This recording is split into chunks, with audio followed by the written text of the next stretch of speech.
being a very self-aware person is so interesting because on one hand, I think self-awareness can genuinely be credited with almost all my achievements in life. The skills I've learned, the things I've managed to do, I don't know that I would be able to do them if it wasn't for self-awareness. I don't know if I'd be able to play musical instruments. I don't know if I'd be able to talk in front of a camera. I don't know if I'd be able to socialize in the way that I do if it wasn't for self-awareness. Because I'm the type of person who just finds joy. I define self-awareness as, well, being super self-aware as being the type of person who actually genuinely finds themselves a lot of the time just thinking about why they do what they do and gets enjoyment from that. Gets enjoyment from thinking about why you do the things that you do, why you acted a certain way in a certain situation, how that's different to the way you act in other situations, and whether or not that's good for you and whether or not that's something you need to change. I find a lot of joy in thinking about all of that, processing all of that. And it leads to me being able to grow in ways I want to do. But there's an interesting, I think I would define this as a cost. I don't want to say downside because everything in life comes at a cost. I'd call it a cost. Is that it comes with this level of, and I reckon people can relate to this because I've heard people talk about this. It comes with this feeling of you can't really just relax. It takes effort. It's not that you can't, it takes actual effort to turn that off and relax. Because to some degree you can't turn it off. You're always going to be thinking about the things that you like to think about regarding yourself, regarding your awareness. And so it leads to this interesting balance where you have to sort of make sure that you're not driving yourself a bit mad with just how much you're sort of self-monitoring.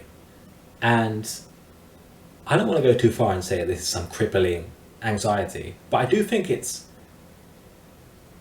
worth talking about because when you are so self-aware, everything has downsides, everything has drawbacks.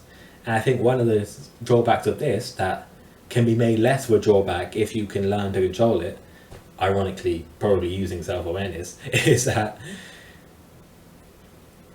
well, I think we have the unique challenge where we have to learn to balance that out with, okay, I'm going to relax in these certain times. I'm going to take this moment to relax. I'm going to not put pressure on myself to reach some kind of ideal or some kind of goal that I have in mind. At least just for now, just take a little bit of a break. I think it's important to be able to do that.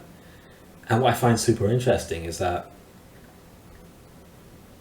I think that people who have this feeling that they're just very self-aware about everything, I think we have the opposite problem of most people. I think most people have to deal with the opposite. They're naturally a bit more relaxed and they have to train themselves. 'Cause I've heard that people train themselves to be more self-aware. They train themselves to, just think about things a bit more deeply, think about things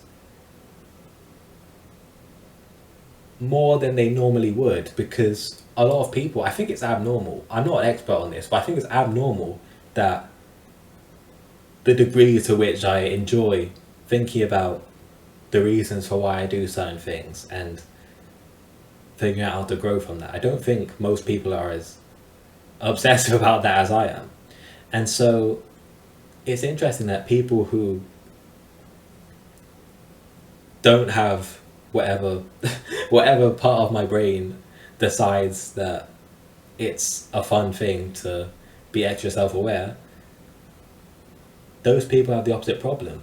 And by thinking about it in this way, I think it helps to not see it as some kind of curse. Because I know a lot of people talk about this kind of doomy. They're like, oh, I'm so self-aware that I can't relax. I think it's ruining my life.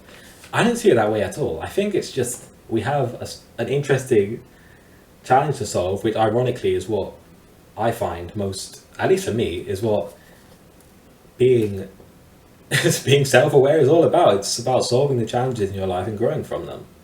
And I think this is just another challenge of any. It's learning to find a balance and not not driving yourself to just overworking your brain, saying, oh, we need to always be judging our performance in a certain way. Just saying, hey, in this moment, I'm just going to be, I'm just going to live, I'm just going to let what's going to happen. And you can go too far with this. You can go too far and say, okay, you know what, I'm not going to think about anything. I'm not going to monitor myself at all.